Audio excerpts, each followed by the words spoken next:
Mbak Ati, tadi Mbak Dina sudah memberikan trigger untuk diskusi lebih lanjut. Pasti triggernya Mbak Ati juga saat ini. Iya, iya baik. Silakan Mbak Ati. Bismillah.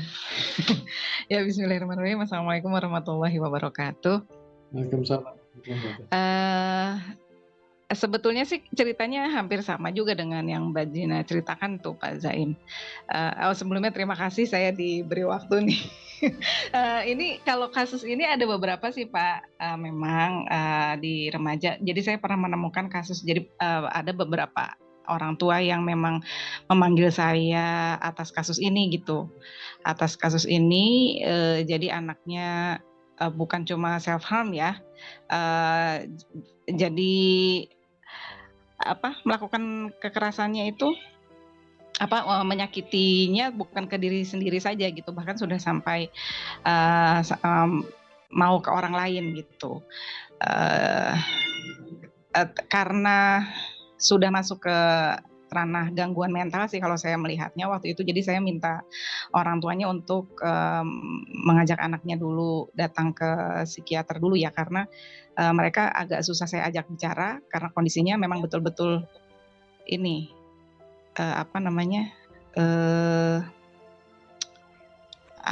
kurang kesadarannya gitulah, intinya gitu, kurang kesadarannya. Jadi kalau diajak ngomong tuh kurang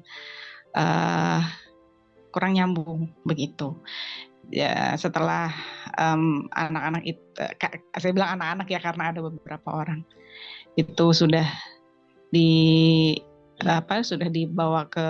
dibawa ke psikiater dan sudah minum obat, barulah saya bisa ngajak ngobrol mereka begitu ya. Beberapa kasus yaitu rata-rata karena masalah di rumah memang pada akhirnya gitu. Kalau yang saya temukan di sebuah training gitu ya, klasikal begitu di sebuah boarding school, ini kebetulan yang saya temui kasusnya perempuan semua. Seperti yang tadi Mbak Dina bilang gitu ya, sebetulnya kasus kebanyakan kasus self harm ini justru di perempuan. Jadi ada kasus anak yang ini anaknya sudah SMA, kemudian kalau ini yang saya temukan di training ya. Jadi selama 6 tahun sebelum masuk boarding school itu antar jemputnya sama supir. Dan selama 6 tahun itu supirnya melakukan pelecehan seksual ke anaknya, ke si anak perempuan ini. Gitu, dan dia nggak berani ngomong sama orang tuanya.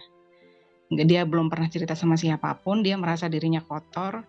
Ya tadi akhirnya dia merasa yang tadi yang Mbak Dina bilang juga ya, jadi merasa harga dirinya rendah begitu ya, karena dia merasa dirinya kotor sudah seperti itu kan ya. Dia supir selama 6 tahun, saya nggak kebayang tuh anak SD gitu mengalami itu, dan dia nggak bisa cerita ke siapa-siapa karena kan diancam pasti sama supirnya, nggak boleh cerita siapa-siapa. Kemudian kalau kasus yang lain yang saya diminta sama orang tuanya, memang dipanggil langsung untuk ketemu sama anak-anaknya gitu ya. Ini kebetulan ada beberapa kasus itu pada akhirnya memang masalahnya hampir sama, komunikasi sama orang tuanya sangat rendah gitu.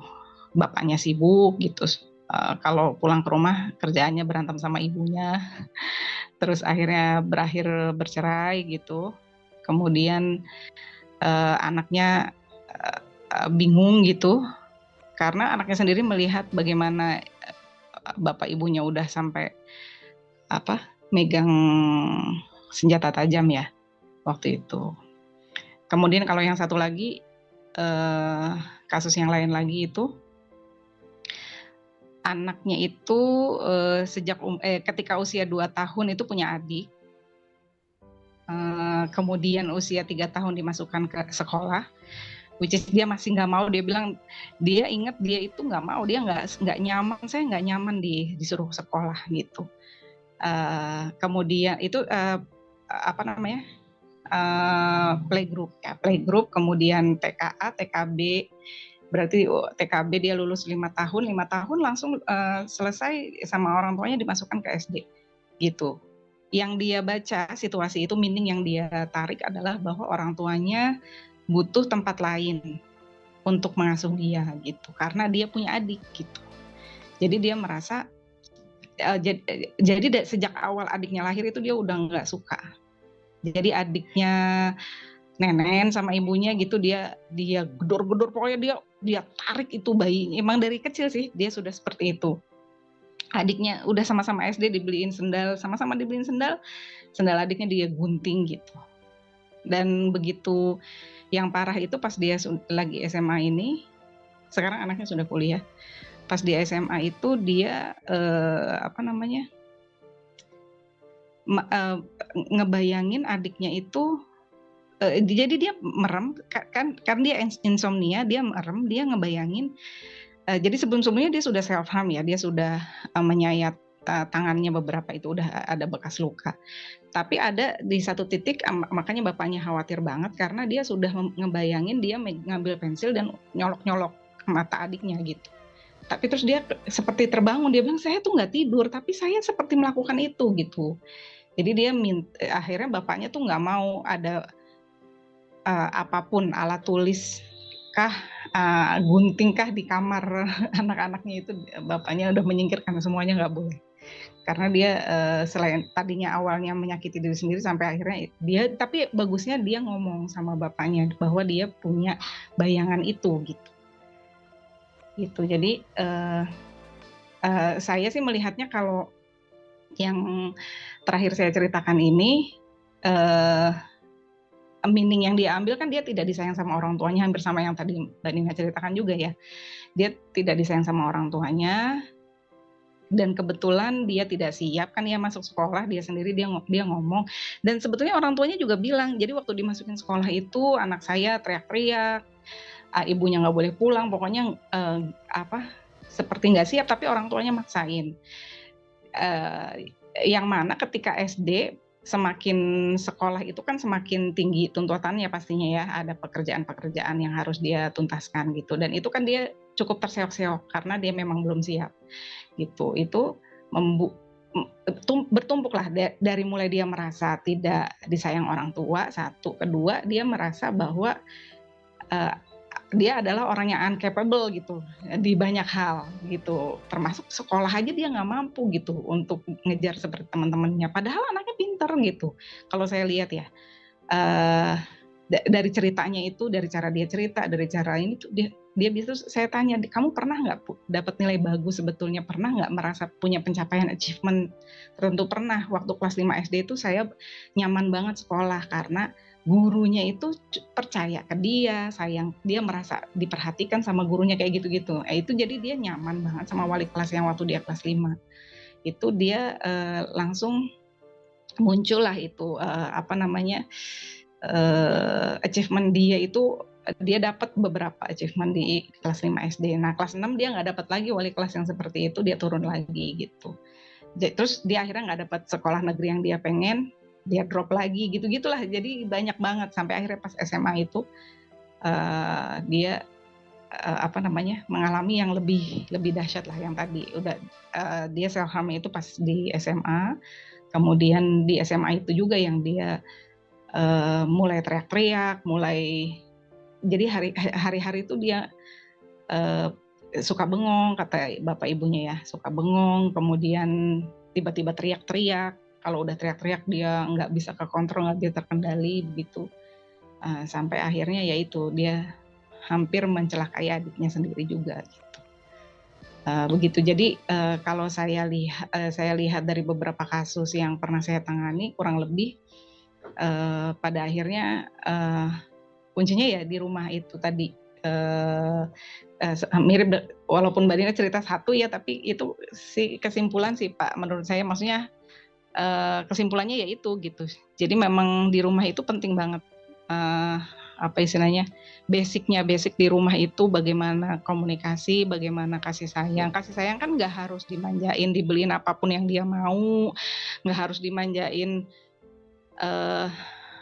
disayang-sayang yang harus dielus-elus setiap saat 24 jam kan gitu juga enggak sebetulnya. Maksudnya dimengerti, dipahami bahwa anak lagi enggak mood misalnya, anak lagi marah, apa yang harus kita lakukan, anak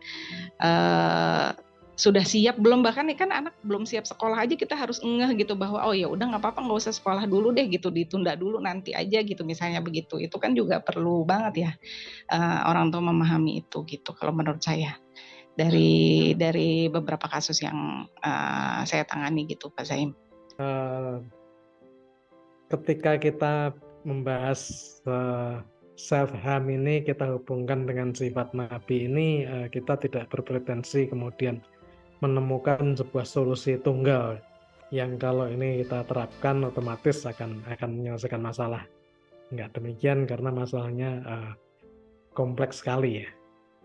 Tetapi kita bisa belajar dan kita mengingatkan bahwa masalah ini nyata dan masalah ini besar dan akan cenderung semakin besar dari waktu ke waktu bersama dengan perkembangan dunia yang makin modern, makin materialis, ditambah dengan dunia medsos yang kemudian mengangkat berbagai hal yang ada di sekitar kita.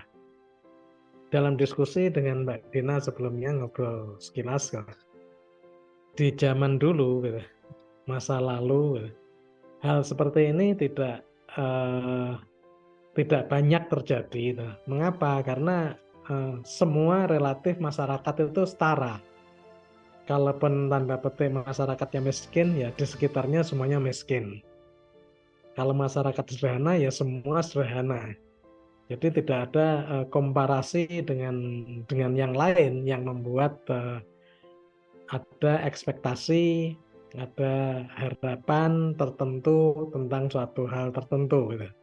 Jadi persepsi tidak berkembang. Yang berkembang itu hanyalah ya dijalanin saja. Kehidupan itu ya dijalanin saja, dan persepsi tidak tumbuh menjadi kuat. Yang bahasa kalau kita menggunakan pendekatan sifat nabi, yang aspek sidiknya ini yang secara otomatis di masa lalu itu berjalan dengan sendirinya, bahwa hidup ini ya jalani saja, mengalir saja, entah nanti sampai di mana. Nah, tetapi pola kehidupan yang seperti ini kan di era sekarang tidak ada lagi. Di era sekarang bahwa semua harus diusahakan, gitu. Harus diusahakan, dan kemudian tujuan dari usaha adalah kita membuat set-set, membuat standar-standar yang itu yang harus dicapai. Dari sanalah kemudian tekanan menjadi berat, gitu. Apalagi kemudian kita membandingkan tidak sekedar dengan yang ada di sekitar kita, tapi kita juga bandingkan dengan apa yang kita lihat melalui media sosial, apa yang kita ada tayangan-tayangan yang lain. Ini yang kemudian membuat ekspektasi menjadi luar biasa. Pergeseran inilah yang kemudian akan mendorong tekanan hidup makin keras, jarak antara harapan dengan kenyataan juga makin melebar, dan ketika jarak itu makin melebar, maka potensi kesehatan mental menjadi makin serius. Nah, kalau kita menggunakan sifat nabi, tentu saja yang pertama sekali kita bisa katakan bahwa aspek sidik ini melemah. Dan ini tentu ini tidak terjadi pada anak. Kita tadi bicara pada anak, tetapi ini juga terjadi kepada orang tua. Sama seperti kasus orang tua punya harapan anakku harus A, B, C, D, E. Dan kemudian orang tua mengarahkan anak menuju ke situ, termasuk harus pandai seperti ini dan sebagainya. Nah, ini kan yang kemudian menjadi seperti tadi. Anak 5 tahun nggak apa-apa, bisa kok. Dia tahu persis bahwa secara intelektual bisa. Tetapi yang tidak disiapkan, yang tidak disadari adalah secara mental. Nah, karena itu aspek sidik inilah yang terus-menerus penting untuk kita ingatkan pada diri kita masing-masing, pada sekitar kita, gitu. Yang harus terus kita kembangkan justru pada situasi-situasi yang sekarang, di mana pasrah, rasa syukur, perlu terus dibangun, kita saling mengingatkan gitu, agar ini menjadi pondasi yang paling kuat. Nah, kalau sidiknya ini kuat sekali, maka insya Allah gitu, tekanan kayak apapun ya akan terasa lebih ringan. Tekanan pasti ada, tapi tekanan akan lebih ringan.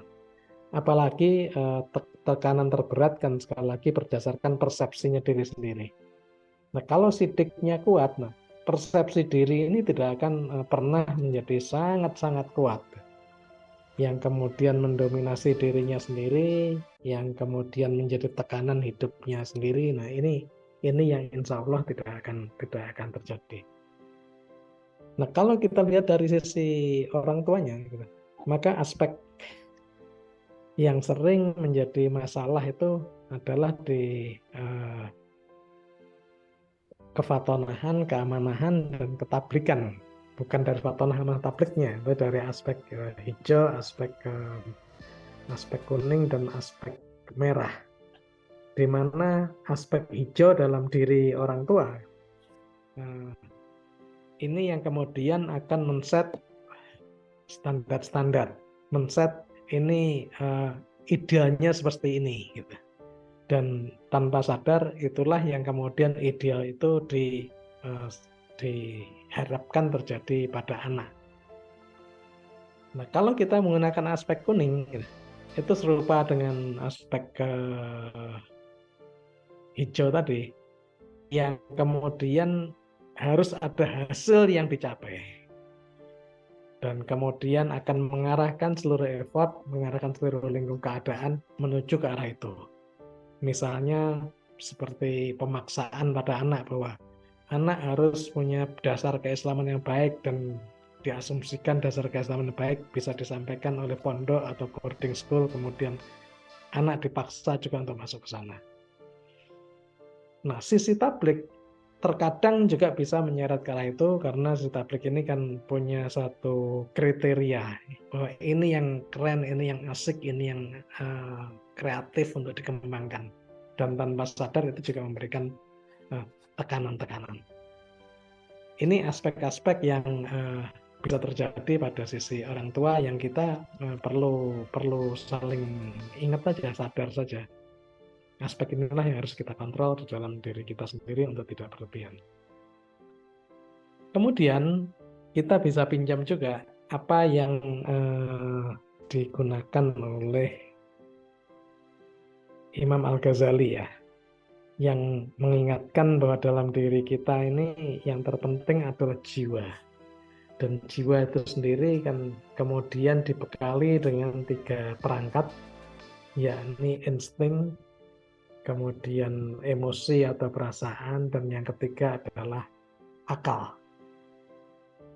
Nah, jiwa harus tetap menjadi sultannya, harus menjadi masternya, harus menjadi tuan terhadap 3 alat ini. Nah, terkadang kita kemudian keseret, kita lupa bahwa apa yang menjadi insting, apa yang menjadi emosi atau perasaan, dan apa yang menjadi pikiran kita, ini kemudian berkembang begitu rupa di luar kontrol dan mendominasi jiwa. Dan itulah yang kemudian menjadi persoalan.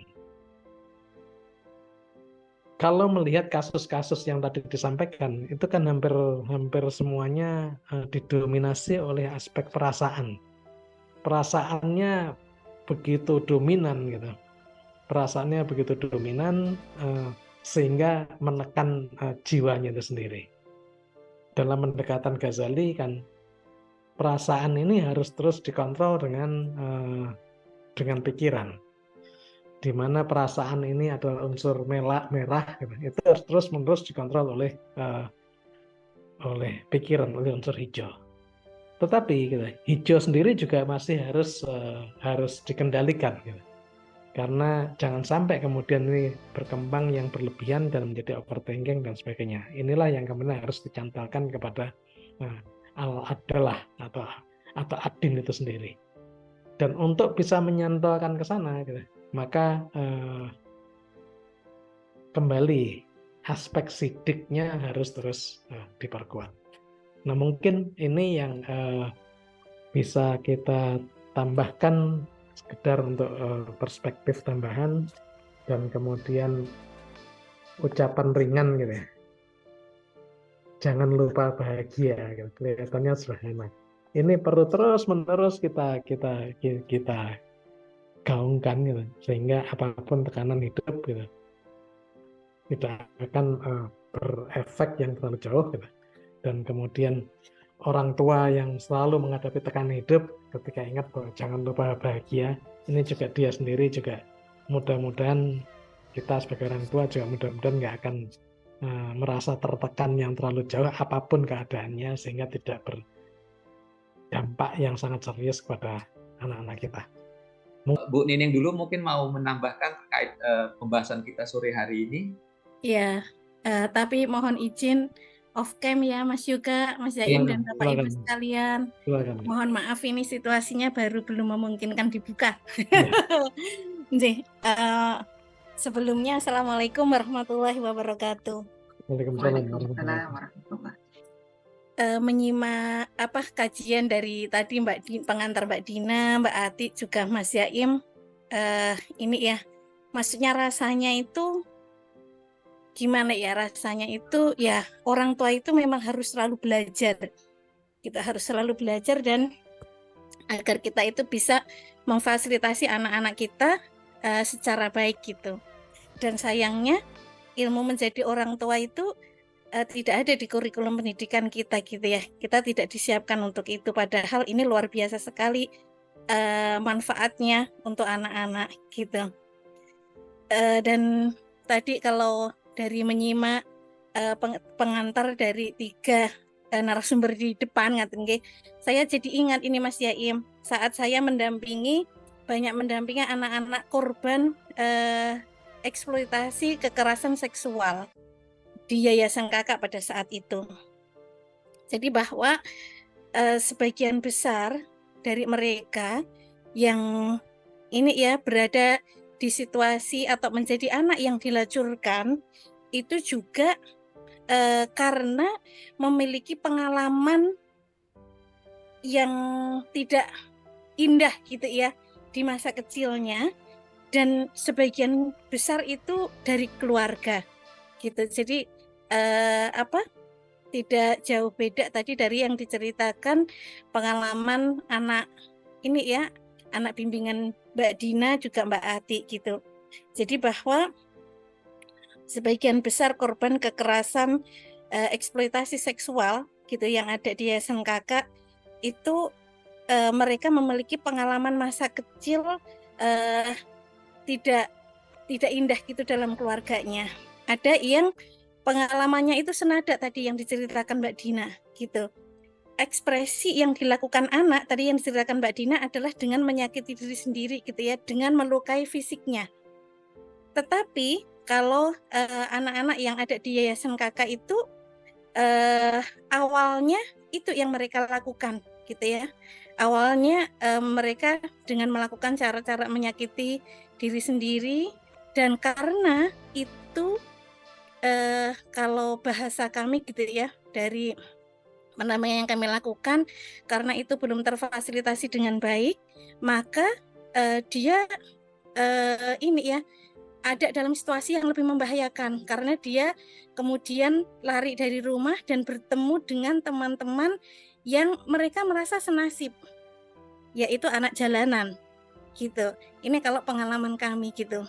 Dan ini dialami oleh beberapa anak korban gitu ya yang kami dampingi di Yayasan Kakak. Nah, poinnya dari pengalaman kami ini juga tadi belajar dari Mbak Ati, Mbak Dina juga Mas Yaim adalah ternyata memang kunci keluarga itu kunci gitu. Bagaimana pengasuhan orang tua ke anak, cara memfasilitasi satu anak dengan anak yang lainnya gitu ya. Kemudian cara bersikap itu cara memperlakukan gitu ya kepada antar anak ini sangat-sangat juga harus diperhatikan gitu.